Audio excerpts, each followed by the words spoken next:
দারিদ্রতা ও অসম্মান হতে বাঁচতে ফজর ও মাগরিবের নামাজের পরে একটি দোয়া 7 বার করে পড়বেন। আল্লাহ পাক রব্বুল আলামিন আপনাকে সম্মান দান করবেন এবং আল্লাহ পাক রব্বুল আলামিন দারিদ্রতা থেকে মুক্তির ব্যবস্থা করে দিবেন।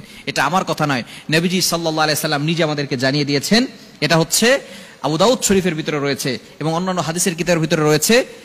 1544 নম্বর হাদিস, খুবই চমৎকার একটি হাদিস।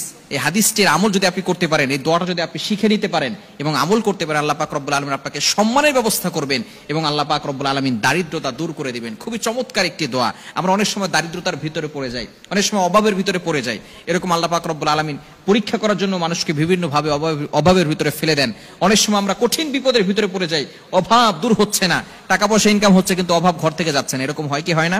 আবার অনেক সময় দেখা যাচ্ছে যে সম্মান হচ্ছে অনেক দামি একটা জিনিস। সমাজে চলতে হলে সম্মানের দরকার আছে না নাই?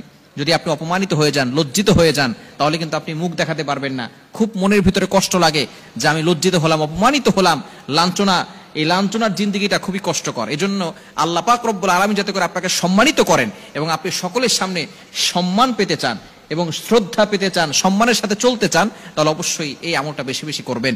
ফজর নামাজের পরে 7 বার, মাগরিবের নামাজের পরে 7 বার পড়বেন।